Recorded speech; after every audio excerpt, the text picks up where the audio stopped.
문희지 탐구방송 요즘 소설 이야기 88번째 이야기 시작합니다.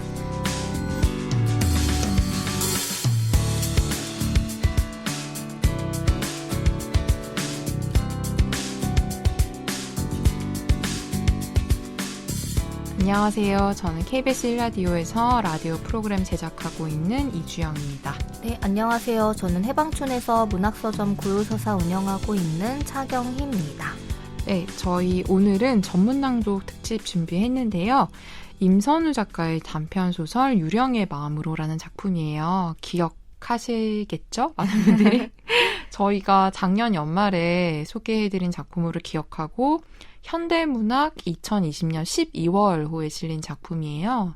저희가 어떤 작품을 전문낭독으로 보내드릴까 고민하다가 이 작품을 떠올렸는데 저를 좀 많이 위로해준다는 느낌이 들었어요. 네. 그 작품이. 그러니까 그게 네. 이제 유령의 마음으로니까 유령이 나와 네. 똑같이 닮은 유령이 어느 날 나타나서 나와 음. 함께 있어주는 이야기인데 저의 삶이나 제 감정까지 유령이 이렇게 만져준다는 느낌이 들어서 네. 되게 인상이 깊었거든요. 그래서 목소리로 한번 들어보고 싶다, 작가의 목소리로 이런 생각이 들었는데 네. 이번에 기회가 돼서 네. 저희 좋은 기회에 소개해드릴 수 있게 됐습니다.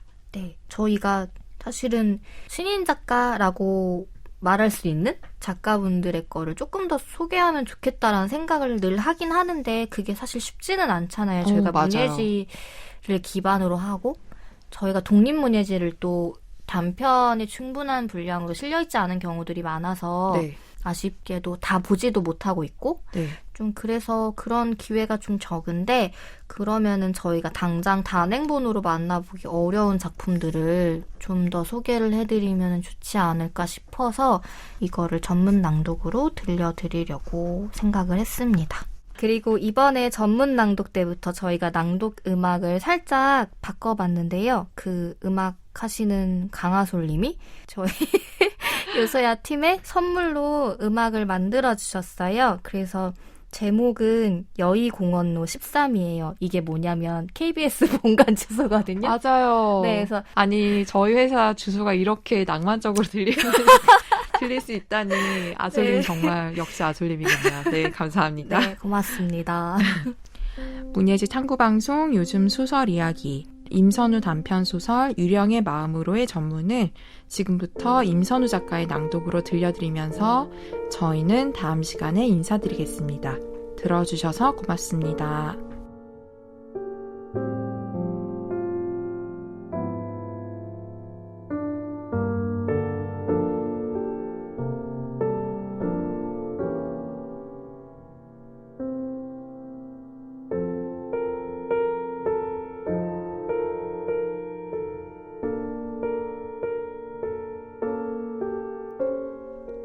유령의 마음으로 임선우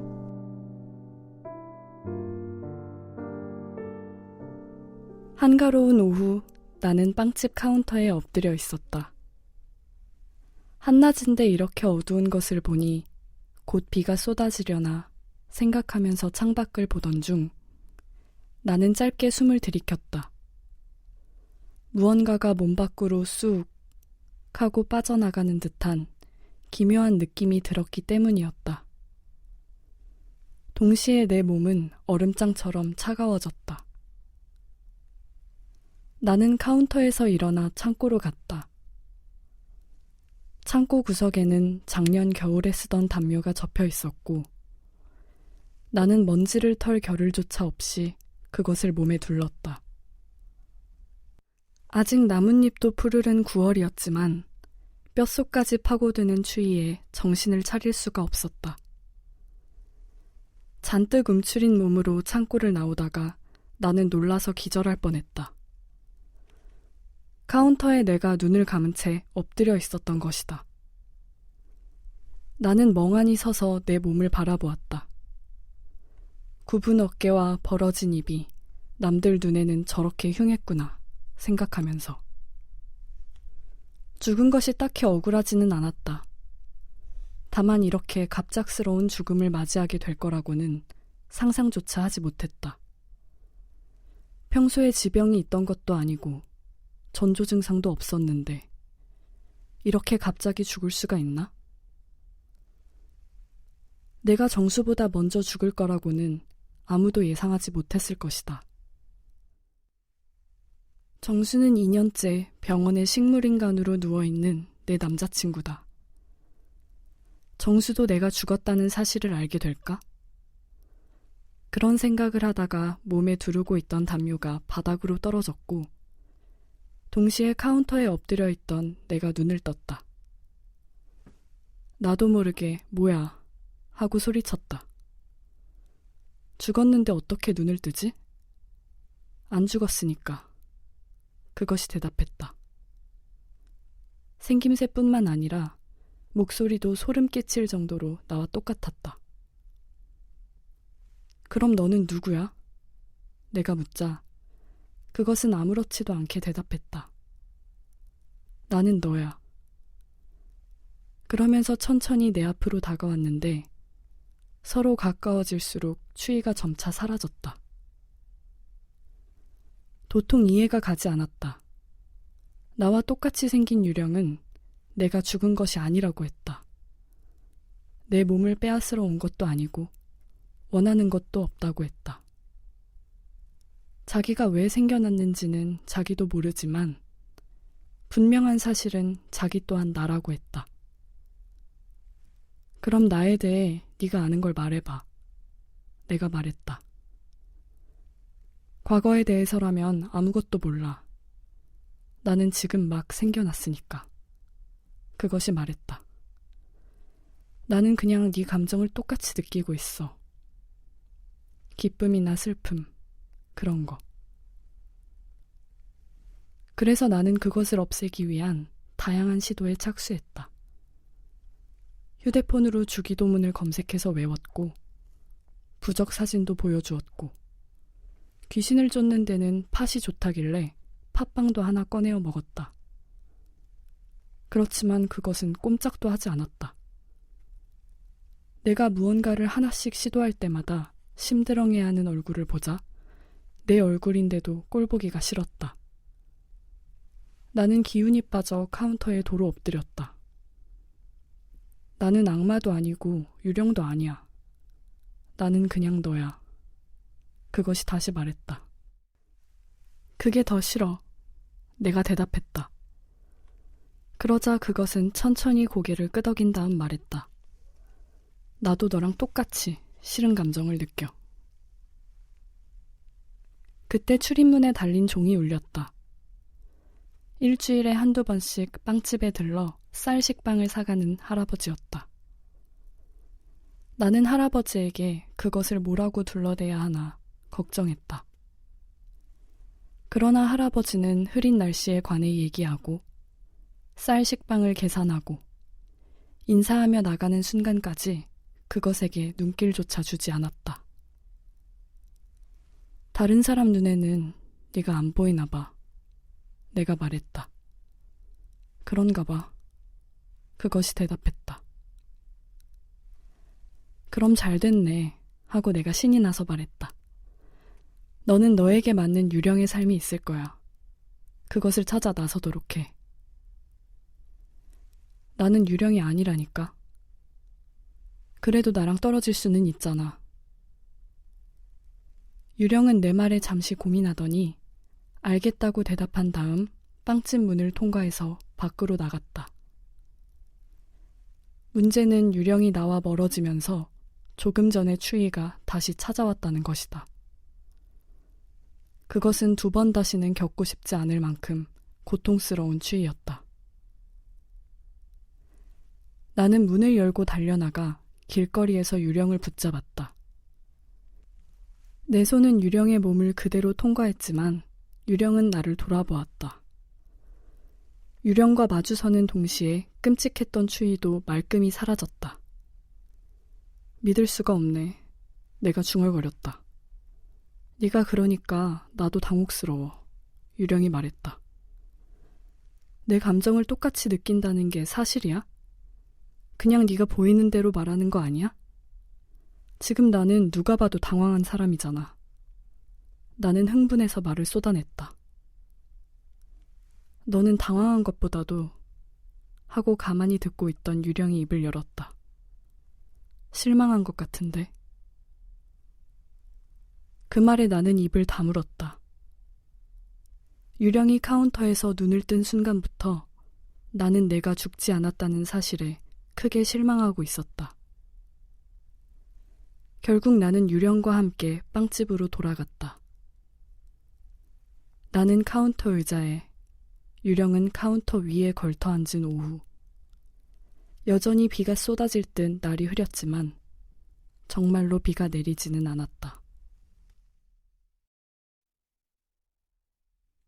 김지원은 1년 반째 하굣길마다 빵집을 찾아오는 단골 손님이었다. 나이는 18살로 나와는 8살 차이가 났지만 우리는 친구가 되었다. 김지원은 매일같이 빵집에 들러 질려하거나 미워하는 기색 없이 빵을 사 먹었는데 어떻게 보면 그것은 대단한 끈기였다. 김지원이 또 한 가지 꾸준했던 것은 늘 혼자 왔다는 사실이었다. 한 번도 누군가와 같이 온 적이 없었고 다른 사람 얘기를 꺼낸 적도 없었다. 작은 동네 빵집이라서 테이블이나 앉을 자리가 따로 있지는 않았지만 아이스크림을 파는 냉동고 옆에는 의자 하나가 놓여 있었다. 그 의자는 김지원의 지정석이었다. 내가 하루 중에 가장 좋아하는 시간은 김지원이 의자에 앉아서 빵을 먹으며 나와 잡담하는 시간이었다. 내 몸에서 유령이 튀어나온 날 저녁에도 김지원은 빵집을 찾아왔다.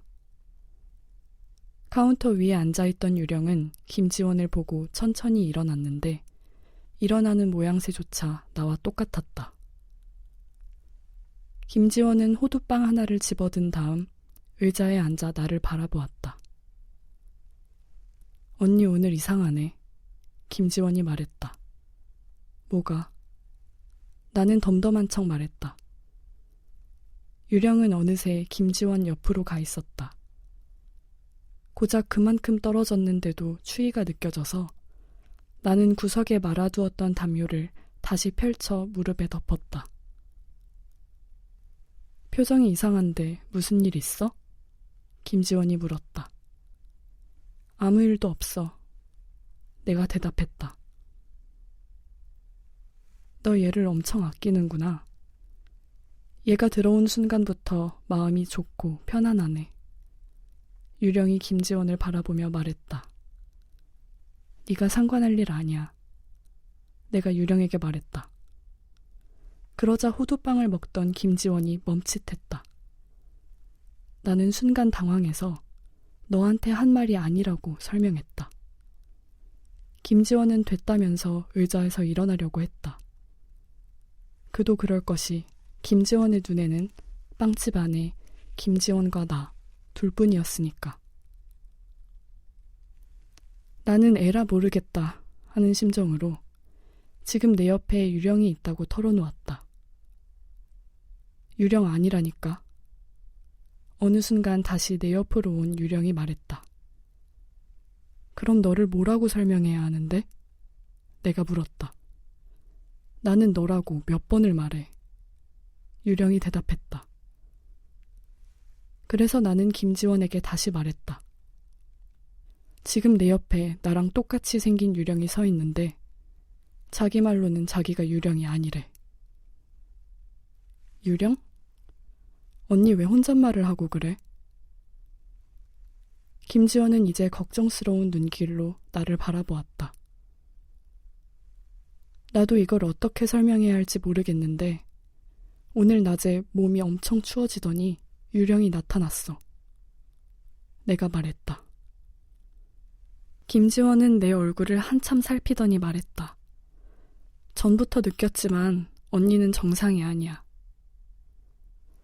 정말로 내가 미쳤다고 생각했는지 아니면 헛소리를 한다고 생각했는지 김지원은 다시 의자에 앉아서 호두빵을 먹기 시작했다.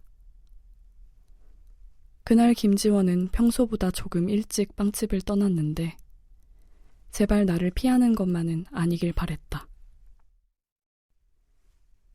김지원이 떠난 뒤에는 퇴근 시간이 되어서 사람들이 몰려들었다. 유령은 카운터 안쪽 바닥에 앉아 있었다.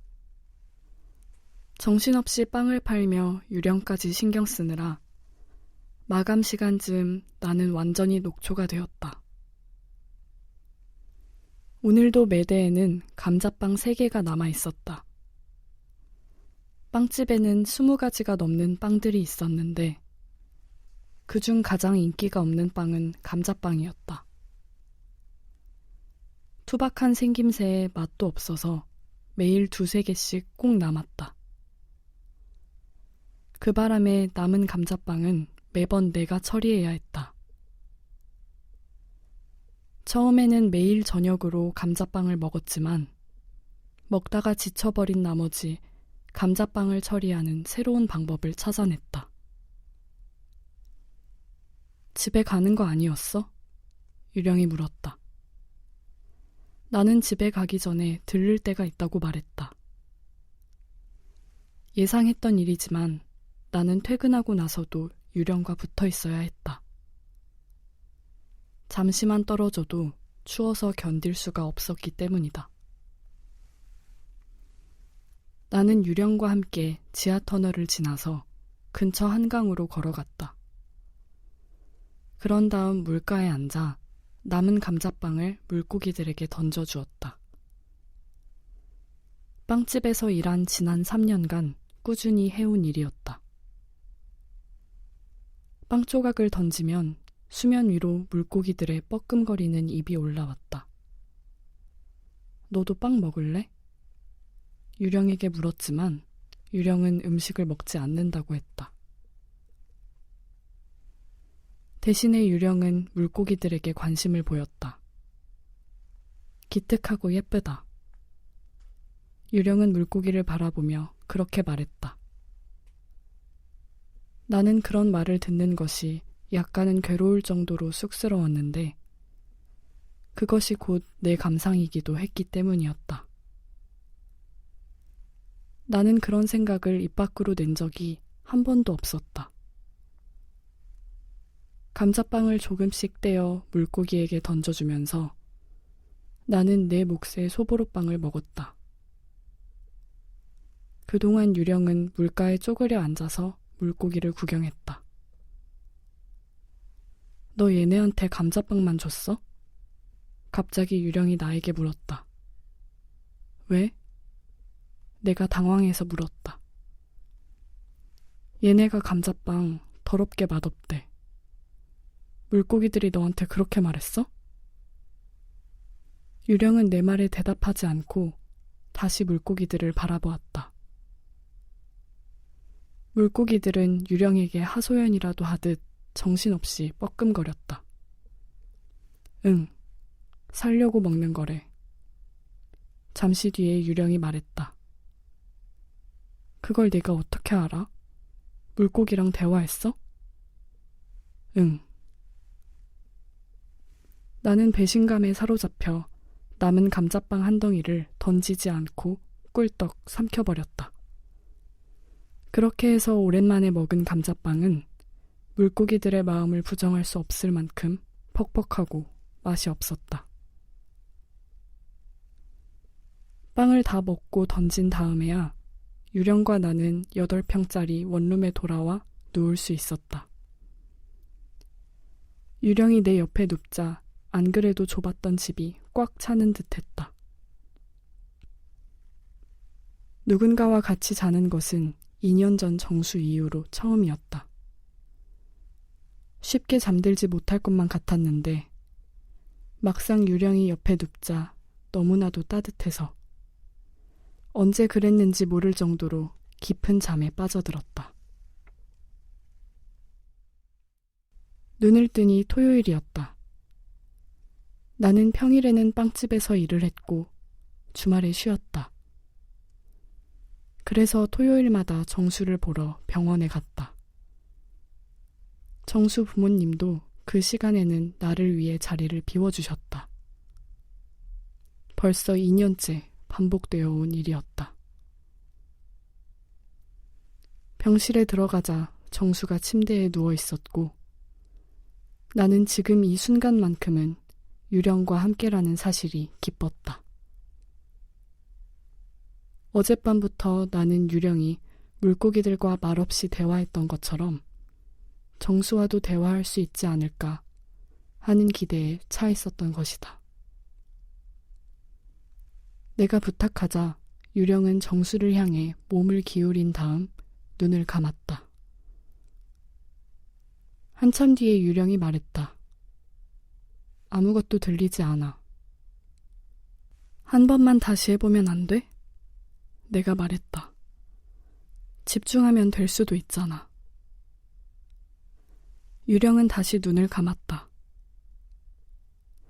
나는 손톱을 물어뜯으며 그 모습을 지켜보았다. 여전히 고요해.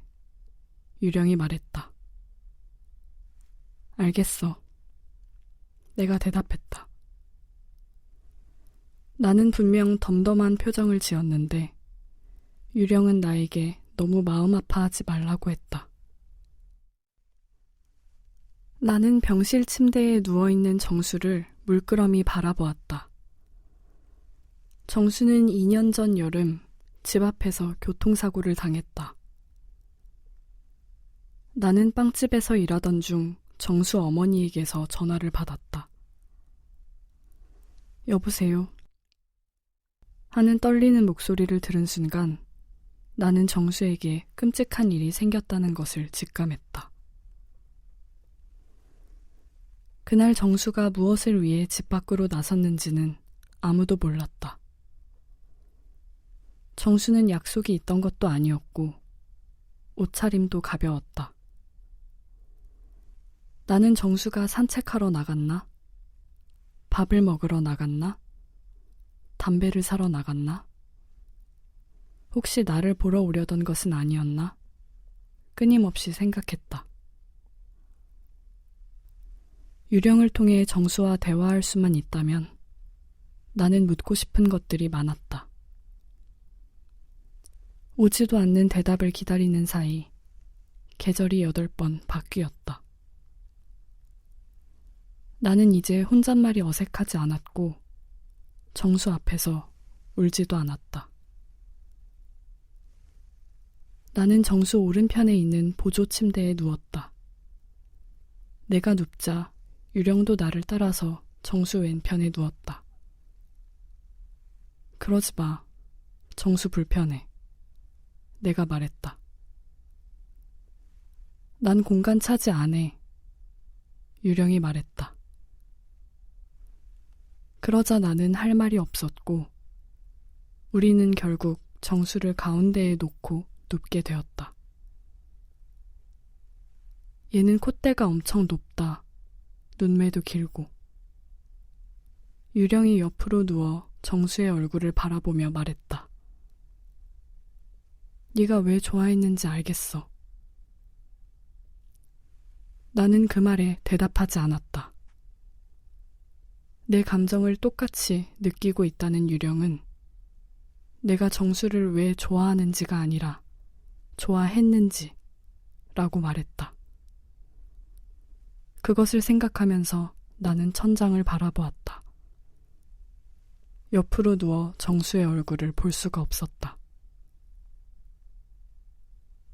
한참 뒤에 나는 조용한 목소리로 정수야 하고 불렀다. 그런 다음 여전히 천장을 바라보며 말을 이어갔다.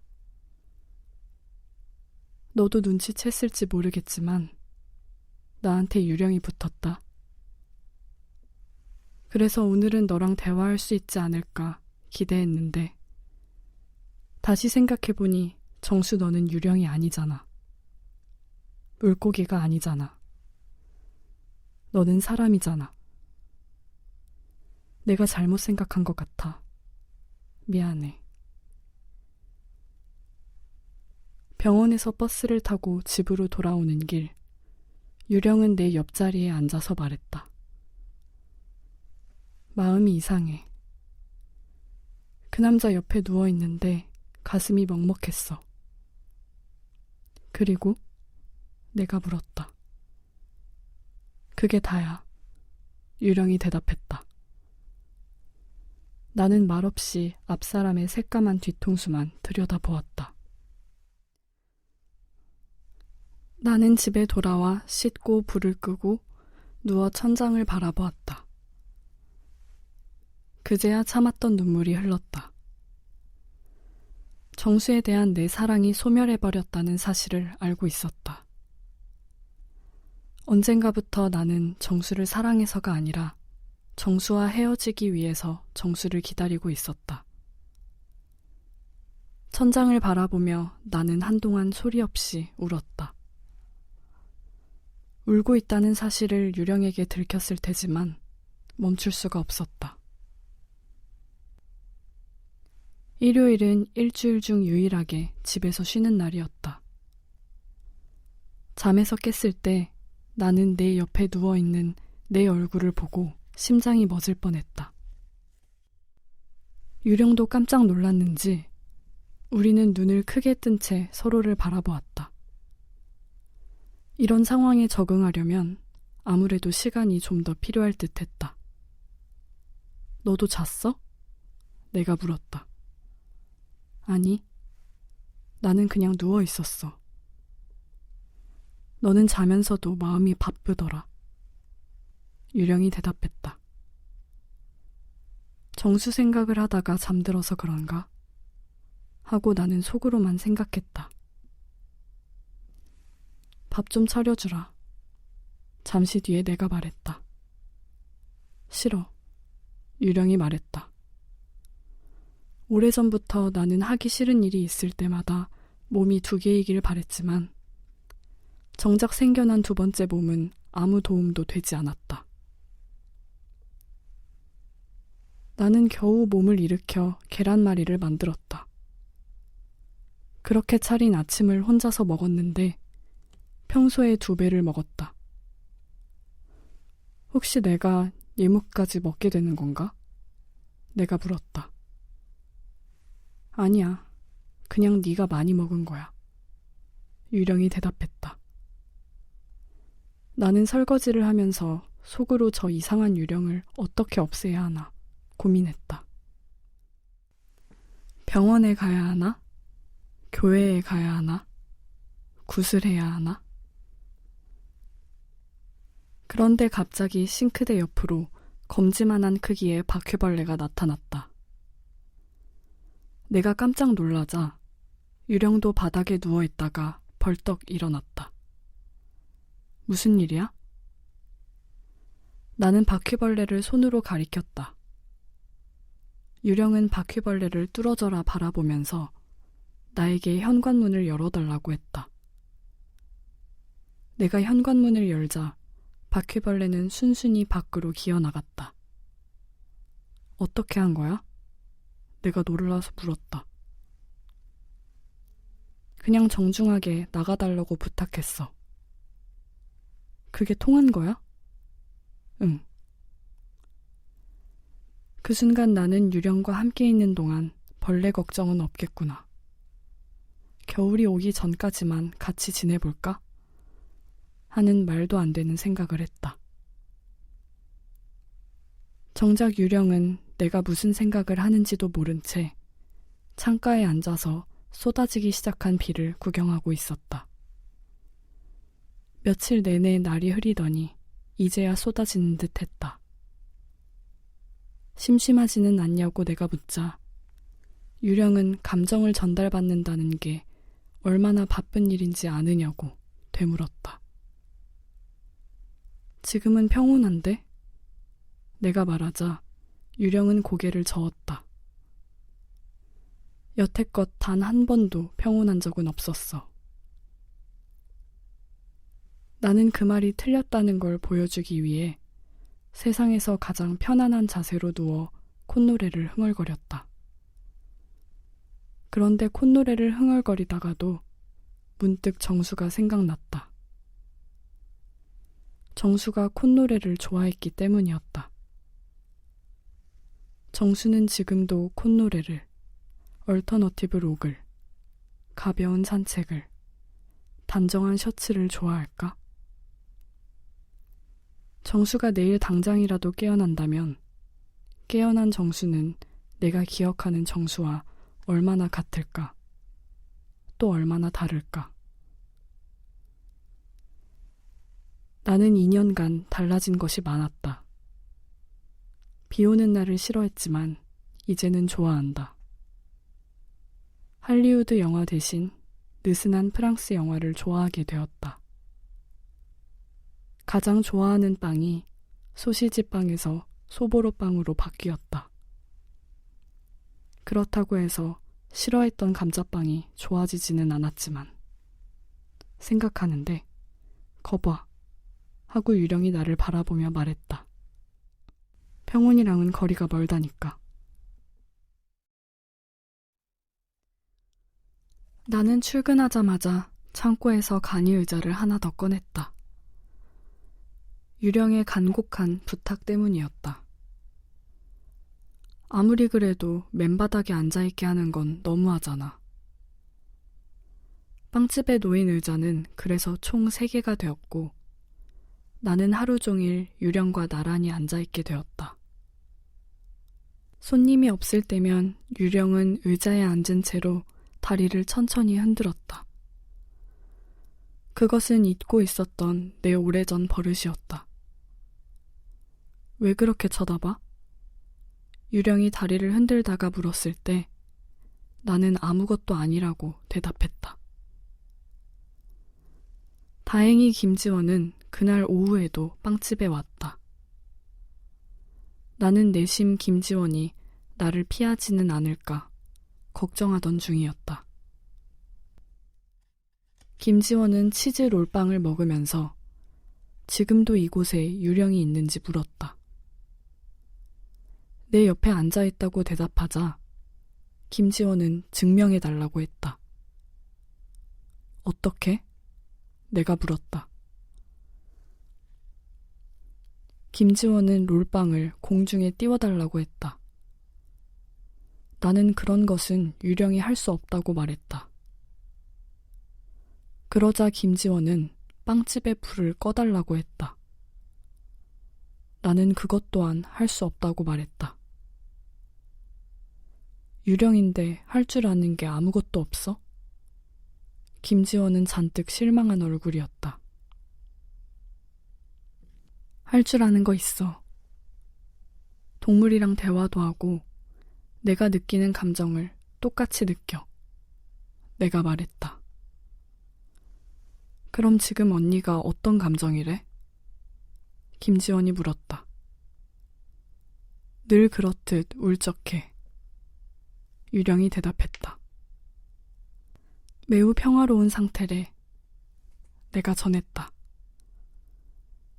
김지원은 고개를 갸웃거리다가 유령이 정말 언니랑 똑같이 생겼다면 보고 있을 때 기분이 이상하겠다고 말했다. 이제 내 말 믿는 거야? 내가 물었다. 솔직하게 말해도 돼? 응. 반은 언니를 믿는데 또 다른 반은 언니가 미쳤다고 생각해. 나는 그 정도면 나쁘지 않다고 대답했다. 학교 그만두고 싶다. 치즈 롤빵을 마저 먹으면서 김지원이 말했다. 학교는 너무 시끄럽고 나는 너무 조용해.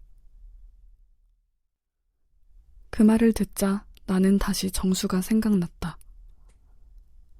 오래도록 조용해진 정수가. 김지원이 가고 나서도 유령과 나는 똑같이 카운터에 팔을 괴고 앉아서 부유하는 먼지들을 바라보며 생각에 잠겼다. 그날 저녁에도 감자빵 1개가 남았다. 나는 감자빵과 소보로빵을 한강에 들고 가서 각각 반으로 나누었다. 맛있는 빵과 맛없는 빵을 물고기와 내가 공평하게 나눠 먹기로 한 것이다. 빵 조각을 던지는데 유령이 물었다. 남자친구랑은 몇 년 사귄 거야? 5년. 내가 대답했다. 건강한 정수를 만난 건 3년. 누워있는 정수를 만난 건 2년. 내 마음이 무겁게 가라앉는 것을 느꼈는지 유령은 자리에서 일어나 물고기들에게 다가갔다. 물고기들이 고맙대. 유령이 나를 보며 말했다. 잠시 뒤에 유령은 의아한 표정으로 나에게 물었다. 물고기들한테 인사받은 게 그렇게까지 기뻐? 기적을 바라지 않게 된 것이 언제부터였더라? 나는 매장을 청소하며 생각했다.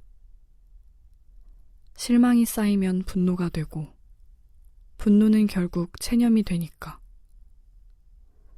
그것을 반복하지 않기 위해서 나는 언젠가부터 아무것도 바라지 않았다. 어쩌면 그런 태도는 내가 유령을 순순히 내 삶에 받아들이게 되는데도 영향을 끼쳤을 것이다. 나는 이번 주 내내 유령과 출근하고 유령과 김지원과 잡담하다가 유령과 한강에 가서 빵을 던지고 유령과 잠을 잤다. 이제는 자다가 눈을 떴을 때 눈앞에 내 얼굴이 보여도 놀라지 않았다. 그렇다고 거울을 보는 듯한 느낌이 드는 것은 아니었다. 아무리 모습이 똑같다고 해도 유령은 나와 전혀 다른 부분이 있었다. 유령은 뭐랄까, 나보다 내 감정에 훨씬 더 충실하게 반응했다. 유령은 내가 슬픔에 잠길 때면 아예 바닥에 드러누워 버렸고, 김지원이 와서 기쁠 때면 김지원 옆으로 다가가 콧노래를 흥얼거렸다. 언젠가 한 번은 손님이 진열된 빵을 손으로 꾹꾹 누른 적이 있었다. 빵을 만지시면 안 된다고 내가 말하자 그는 버럭 화를 내면서 만지던 빵들을 그대로 두고 나가버렸다. 유령은 그날 업무 시간 내내 씩씩거리며 빵집 안을 돌아다녔다. 정신없으니 그만 움직이라고 말하자 유령은 네가 그렇게 담아두기만 하니까 얼굴이 울상인 거야 라고 쏘아붙였다. 나는 나와 똑같은 몸으로 그렇게 행동하는 유령의 모습이 봐도 적응되지 않았다. 저런 모습을 사람들이 보지 못해서 정말이지 다행이라고도 생각했다. 그런데 오늘 낮에 쌀 식빵을 사가는 할아버지가 나를 보더니 얼굴이 폈다고 했다. 유령이 온 뒤로는 정수 생각이 줄어들어서 그런가? 정신없는 바람에 사라져버리고 싶다는 생각을 하지 않아서 그런가? 나는 할아버지가 주신 홍삼 사탕을 녹여 먹으면서 골똘히 생각했다. 같은 날 저녁, 나는 늘 그렇듯 빵집에서 나와 유령과 함께 한강으로 걸어갔다. 금요일 저녁이라 그런지 오늘따라 길거리에 사람이 많았다. 항상 나란히 걷던 유령과 나는 서로를 앞뒤에 놓고 걷게 되었다. 내가 유령 뒤에 서게 되어 나는 살면서 처음으로 내 뒷모습을 보게 되었다. 작은 키, 동그란 뒤통수, 어깨에 닿지 않는 짧은 단발, 좁은 보폭. 어깨 좀 펴. 내가 유령에게 말했다. 그러자 유령은 어이가 없다는 듯 웃었다. 옆에 있던 커플이 나를 이상하게 쳐다보며 지나갔다. 오늘 물고기들을 위해 준비한 빵은 식빵과 감자빵이었다. 내일은 병원 가는 날이네. 가만히 앉아있던 유령이 말했다. 응. 내가 대답했다. 언제까지? 유령이 물었다. 나는 움직이던 손을 잠깐 멈추었다가 다시 식빵을 결대로 찢으면서 생각했다. 그것은 내가 오래전부터 했던 질문이었다. 그리고 언젠가부터 멈춰버린 질문이기도 했다. 어떤 날에는 하루를 견디면 하루가 지나가니까 이렇게 언제까지나 정수를 기다릴 수도 있겠다는 생각이 들었다. 그러나 또 다른 날에는 단 1초도 더 기다릴 수 없겠다는 생각이 불쑥 치밀어 올랐다. 그래서 내가 내린 최선의 답은 그저 생각을 덮어두는 것이었다. 그렇지만 정말 언제까지 그럴 수 있을까? 나는 유령의 질문에 대답하지 못했다. 유령은 다음 날 병실에 들어가자마자 정수 옆에 드러누웠다. 나는 병실 창문을 조금 열어서 바람이 통하도록 했다. 그런 다음 자리에 앉아서 정수의 얼굴을 가만 들여다보았다. 눈 감은 채 무표정한 정수의 얼굴이 이제는 익숙했다. 웃거나 찡그리던, 집중하거나 나른해지던 정수의 얼굴을 기억해내기 위해서는 오래전의 사진들을 꺼내봐야만 했다. 나는 정수에게 그동안 있었던 일들을 들려주었다. 감자빵은 여전히 맛이 없고 물고기들 입맛은 나보다 더 까다로우며 김지원이 내년이면 벌써 고등학교 3학년이 된다는 얘기를 두서없이 늘어놓았다. 유령에 대한 이야기도 물론 빼먹지 않았다. 나는 유령이랑 지내는 일이 생각했던 것만큼 나쁘지는 않다고 말했다. 유령이 벌레도 쫓아주고 물고기들 말도 전해줬다고. 내가 떠드는 동안 유령도 가만히 누워서 내 얘기를 들었다. 말을 마친 나는 정수의 손을 잡아보았다. 마침 등 뒤로 시원한 바람이 불어와서 나는 눈을 감은 다음 정수와 손잡고 걷는 상상을 했다. 오래전에 우리가 매일 그랬듯이. 나는 정수와 한강의 풀밭을 걸었고 자주 가던 동네의 거리를 걸었고 집 앞에 좁은 골목을 걸었고 빵집으로 가는 횡단보도를 건너기도 했다. 그러는 동안 나는 전혀 슬프지 않았다. 무섭지도 아프지도 않았다. 그 길을 다 걷고 나서도 나는 한동안 눈을 감고 있었다. 이상한 일이었다. 상상이었다고 하기에는 너무나 진짜 같았고 꿈이라고 하기에는 내 의식이 분명 깨어 있었다. 눈을 떴을 때 나는 유령에게 물었다. 네가 한 거야? 유령은 무슨 말인지 모르겠다고 대답했지만 나는 그것이 유령이 내게 준 선물이라는 것을 알았다. 그날 나는 유령과 함께 행복한 기분으로 집에 돌아왔다. 따뜻한 물로 씻고 기운이 나서 밥도 차려 먹었다. 그렇게 밥 한 그릇을 다 먹은 다음 개수대에 쌓인 설거지거리를 보고 나도 모르게 손바닥으로 이마를 짚었다. 그런데 이마를 짚는 순간 갑자기 눈물이 날 것 같았다. 정수와 나는 둘이 있을 때 아주 사소한 일로도 손바닥으로 이마를 짚어가며 놀았다. 걷다가 신발끈이 풀어지면 나는 이마를 짚었다. 그러면 정수가 신발끈을 묶어주었다. 빌려주기로 했던 책을 깜빡하고 두고 나왔을 때 정수는 이마를 짚었다. 그러면 내가 용서해 주었다. 자꾸만 쏟아질 것 같은 마음을 붙잡으려고 나는 눈을 감았다. 문득 느껴지는 온기에 눈을 뜨자 유령이 내 앞에서 울고 있었다. 나는 유령의 우는 얼굴을 바라보았다. 나에게 도달하지 못한 감정들이 전부 그 안에 머무르고 있었다. 나는 손을 뻗어 유령의 두 눈에서 뚝뚝 떨어지는 눈물을 닦아주었다.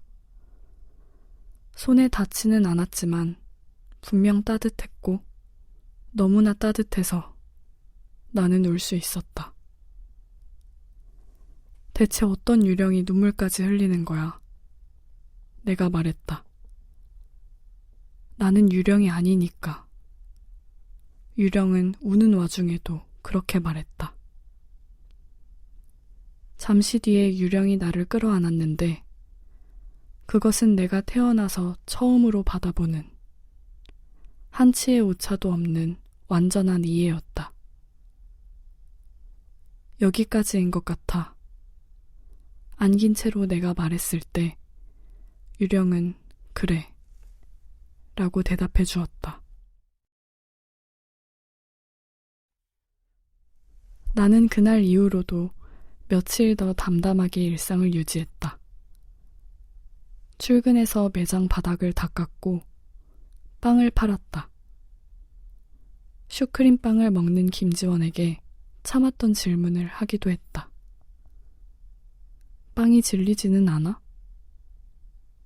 김지원은 곰곰이 생각하더니 여기 빵은 너무 맛있지도 너무 맛없지도 않기 때문에 계속 먹을 수 있다고 대답했다. 먹는 동안 맛에 대해 아무 생각도 나지 않기 때문에 계속해서 먹을 수 있는 거라고. 요즘 김지원은 유령의 존재를 완전히 믿게 된 나머지 유령의 위치를 알아맞히는 놀이에 빠져 있었다.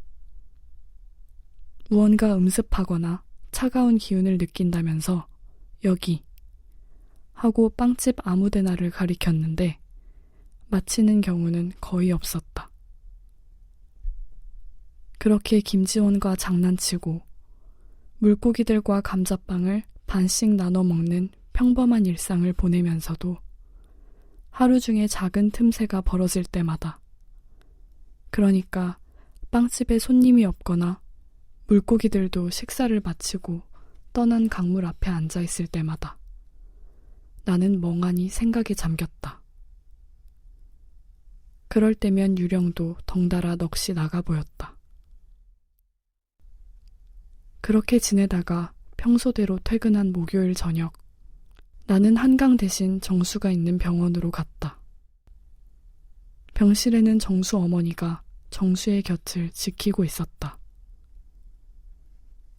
정수 어머니는 나를 보고 잠깐 놀라더니 이내 담담한 표정을 지었다. 그는 내게 아무것도 묻지 않은 채 그래, 괜찮아 하고 중얼거리면서 내 등을 가볍게 두드려 주었다. 나는 그럼 잠깐 저녁 먹고 올게. 정수 어머니가 나에게 말했다. 나는 그 말이 거짓말인 걸 알면서도 잘 다녀오시라고 대답했다. 나는 알고 있었다.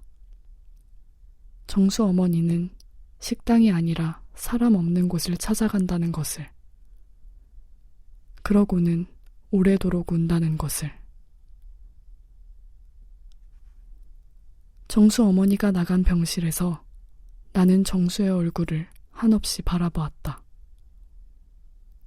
모든 것을 담고 싶은 마음에 정수의 얼굴을 조심스레 매만져 보기도 했다. 그러는 동안 유령은 벽에 기대어 서서 그 모든 시간을 같이 있어 주었다. 한참이 지난 다음에야 나는 오랫동안 입 밖에 꺼내지 못했던 말, 한강의 물고기들 앞에서만 되뇌던 말을 할 수 있었다. 나는 정수 어머니가 돌아오기 전에 유령과 함께 도망쳤다. 정수 어머니가 그래, 괜찮아 라고 했던 말이 정수 대신 나에게 해준 대답일 수도 있겠다는 생각은 뒤늦게 했다. 그 또한 2년 전 내가 전화를 받았던 순간처럼 단숨에 모든 것을 직감했는지도 몰랐다. 그날 나는 정수와 정수 어머니, 병실의 무거운 공기, 푸르른 형광등이 켜진 긴 복도, 그 모든 것으로부터 도망쳐버렸다. 언니 오늘 꼴이 말이 아니네. 밤을 꼬박 새우고 빵집에 앉아있는 나를 보더니 김지원이 말했다. 그렇게 말하는 김지원의 상태도 썩 좋아 보이지는 않았다. 기침을 하고 콧물도 훌쩍거렸다. 벌써 감기에 걸린 거야? 내가 묻자 김지원은 그렇다고 대답했다.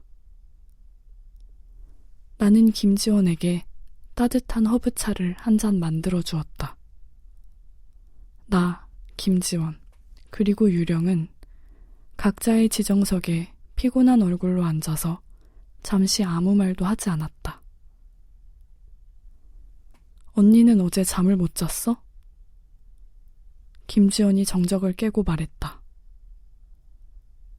나는 대답하는 대신 김지원에게 되물었다.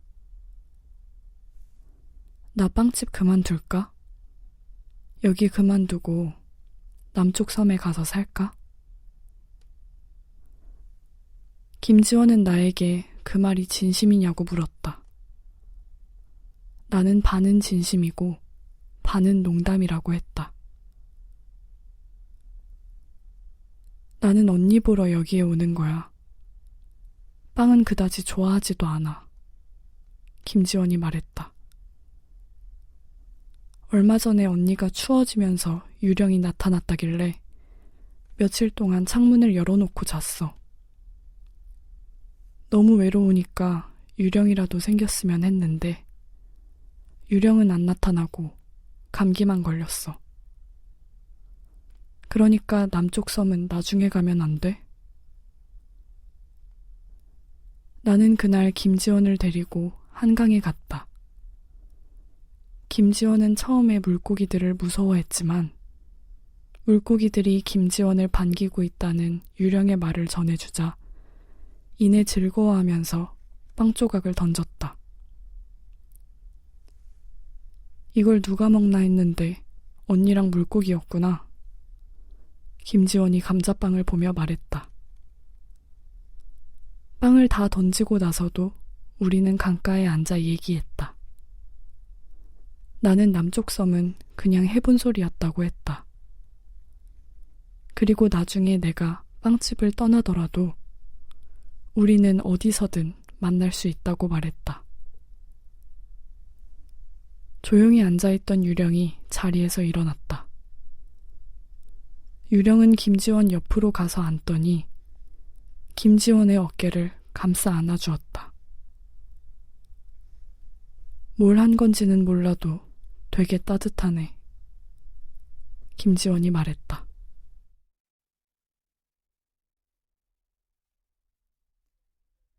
그 모든 일이 지나간 뒤 처음으로 병원에 가지 않고 맞이하는 토요일이었다.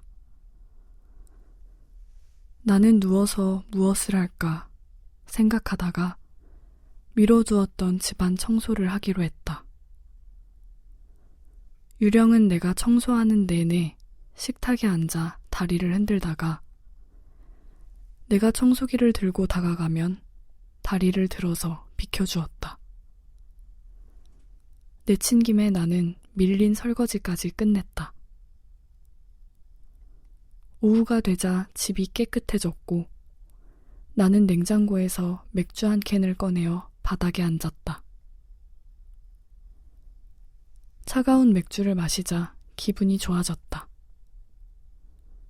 유령도 어느샌가 내 옆에 앉아 있었다. 우리는 나란히 바닥에 앉아서 창밖을 바라보았다. 특별할 것 없던 오후, 유령은 내 어깨에 기대어 있다가 스르르 사라졌다. 사라지기 전 유령은 내 귀에 대고 무언가를 속삭였다. 그러나 그것은 언어의 형태가 아니었다. 그것은 꿈처럼 아름답고 깃털처럼 부드러운, 물고기처럼 유연하고 흐르는 물처럼 반짝이는 유령의 마음이었다. 나는 믿을 수 없을 만큼 따뜻한 기운에 감싸인 채 창밖에 흔들리는 나무들을 바라보았다.